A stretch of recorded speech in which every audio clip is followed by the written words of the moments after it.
చేపల కోసం యుద్ధానికి దిగుతున్నారు రెండు రాష్ట్రాల మత్స్యకారులు. తమిళనాడు మత్స్యకారులతో ఏపీ మత్స్యకారులు ఘర్షణ పడుతున్నారు. ఇంతకీ రెండు రాష్ట్రాల మత్స్యకారుల మధ్య నెలకొన్న ఉద్రిక్తతలకు కారణం ఏంటి? Watch this story. ఉమ్మడి ప్రకాశం జిల్లాలో సముద్ర తీరం కలిగిన 10 మండలాల పరిధిలో 74 గ్రామాలు ఉన్నాయి. దాదాపు 70,000 మంది ప్రజలు చేపల వేటే ప్రధాన వృత్తిగా జీవిస్తున్నారు. వీరికి మత్స్యశాఖ గుర్తింపు పొందిన 42 మెకనైజ్డ్ బోట్లు, 2,500 మోటార్ బోట్లు, 1,650 సంప్రదాయ పడవలు ఉన్నాయి. చేపల వేటలో భాగంగా సముద్రంపైనే సగం జీవితం గడిచిపోతోన్న వీరికి తమిళనాడు మత్స్యకారుల నుంచి పోటీ ఏర్పడుతోంది.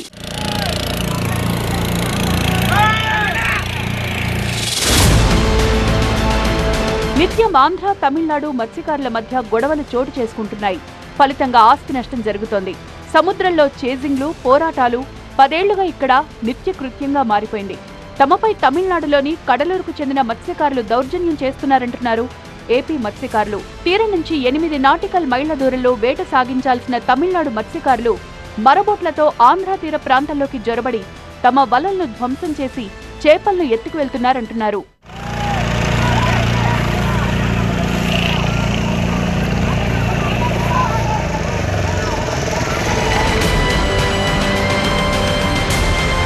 చేపల గుడ్లు పెట్టే కాలమని గత 2 నెలలుగా చేపల వేటపై నిషేధం ఉండడంతో ఇప్పటికే ఆదాయం కళ్లాడుతున్నారు స్థానిక మత్స్యకారులు. ఇప్పుడు అల్పపీడనం, భారీ వర్షాలు, తమిళనాడు జాలర్ల చేపల దోపిడీతో కుదేలవుతున్నారు ఏపీ మత్స్యకారులు. 4 ఏళ్ళ గవర్నమెంట్ వచ్చి చెప్పగానే ఆగిపోయి ఉన్నాం. వాతావరణం చూసుకుంటే అంతే. వాతావరణం బాగుంటే వెళ్తాం, వాతావరణం బాగలేకపోతే వెళ్ళం. ఇల్లు గడిచేదంటే అప్పులు పప్పులు చేసుకుని తింటమే. ఆంధ్ర, తమిళనాడు రాష్ట్రాలు ఆనుకునున్న ఈస్ట్ కోస్ట్ తీరం వెంబడి వందల సంఖ్యలో మత్స్యకార గ్రామాలున్నాయి. ఒక్క ప్రకాశం జిల్లా పరిధిలోనే 50 కిలోమీటర్ల మేర సముద్ర తీర ప్రాంతం ఉంది. చేపలు పట్టుకునే విషయంలో ఆంధ్ర, తమిళనాడు మత్స్యకారుల మధ్య సరిహద్దు వివాదాలు చాలా కాలం నుంచి కొనసాగుతున్నాయి. సముద్రంలో ఏపీ మత్స్యకారులు ఏర్పాటు చేసిన వలలను తమిళనాడు మత్స్యకారులు ఛిద్రం చేస్తున్న ఘటనలు పెరుగుతున్నాయి.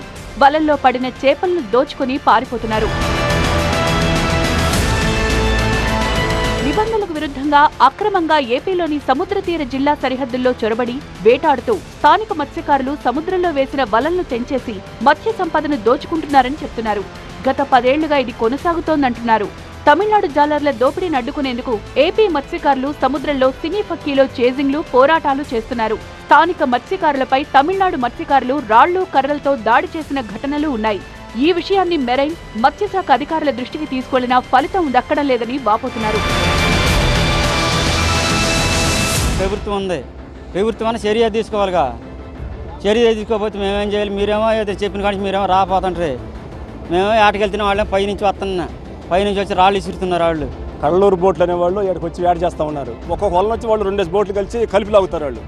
వాళ్ళకి చిన్న చేప కాడ నుంచి పెద్ద చేప దాకా మొత్తం పడిపోతుంది. వాళ్ళకి మా బోటు సన్నకారు రైతులు వెళ్ళి వేట చేద్దామంటే చేప అనేది నశింపైపోతుంది. అక్కడ వాళ్ళ వల్ల మేము చాలా నష్టపోతున్నాం. ఇక్కడ దయచేసి గవర్నమెంట్ వాళ్ళు మీడియా ద్వారాగా గవర్నమెంట్కి ఈ విషయాన్ని తెలియజేసి కడలూరు బోట్లు అనే వాటిని ఇక్కడ రాకోకుండా ఆఫ్ చేయాలని కోరుకుంటున్నాము. వాళ్ళు వచ్చి వేట చేసినప్పుడు మాకు చేపలు పడవు. ఈ సమస్య నివారించేందుకు నెల్లూరు, ప్రకాశం, గుంటూరు జిల్లాల మత్స్యకారుల సమావేశం 3 ఏళ్ల క్రితం ఒంగోలులో నిర్వహించారు. తమిళనాడు మరబోట్లను తామే నిలువరించి కట్టడి చేయాలా, లేక ప్రభుత్వ సాయం తీసుకోవాలా అన్న అంశాలపై సమావేశంలో చర్చించినప్పటికీ అమలు వ్యూహం ఖరారు చేసుకోలేకపోయారు. ఇప్పటికీ పరిస్థితిలో మార్పు లేకపోవడంతో ఏపీ మత్స్యకారులు చేపల వేట మానేద్దామని భావిస్తున్నారు. దాన్ని బాగా ఎప్పటి నుంచో ఖండించమని చెప్పని ప్రభుత్వాన్ని కలుపుతూ వచ్చాము. జేడీ గారిని, కలెక్టర్ గారిని, మన పెద్ద అధికారులను కలుపుతూ వచ్చాము. మీ సాయం చేస్తాం కానీ వాళ్ళ జోలికి మీరు వెళ్ళొద్దు, మీకు ప్రమాదం అవుతుంది కాబట్టి మేము చూసుకుంటాం. మేము ఒక బోటు తయారు చేపిస్తాం. అవి తయారు చేయించిన తర్వాత మేము వచ్చి పట్టి వాటర్ కాడి నుంచి ఇటు దూరం దాకా అందరం కలుద్దాం, కలిసి పట్టి వాళ్ళని జాగ్రత్త చేద్దామన్నారు. వాళ్ళ మాట ప్రకారం మేము ఇప్పుడు దాకా అట్టేనని ఉంటా వస్తే మరీ ఎక్కువైపోయిన కానీ కొంతమంది బేల్దారి పనులకి అట్టుబడితే అటు వెళ్ళిపోతున్నారు ఈ ఊరు నుంచి. మాకు వారం రోజులు జాగపడుతున్నారు. అంతకుముందు ఏడుండారో అయితే లాగుతూనే ఉంటారు అంటున్నారు. 2 జిల్లాల నుంచి 3 జిల్లాల్లో చేపలు లాక్కెళ్ళిపోతుంటారు. వాళ్ళు అసలు మాకు చెక్కరు. మాకు వాళ్ళు పరుగు బోట్లు, వాళ్ళు 40,000 రూపాయలు ఇంజిన్ వాళ్ళది, మాదేమో 70,000 రూపాయలు ఇంజిన్. వాళ్ళకి మాకు సందన ఏడుండదు. తమిళనాడు మత్స్యకారులు మెకనైజ్డ్ బోట్లతో అక్రమంగా ఆంధ్ర ప్రాంత జలాల్లోకి ప్రవేశిస్తోన్న విషయం తమ దృష్టికి వచ్చిందని ప్రకాశం జిల్లా మత్స్యశాఖ అధికారులు అంగీకరిస్తున్నారు.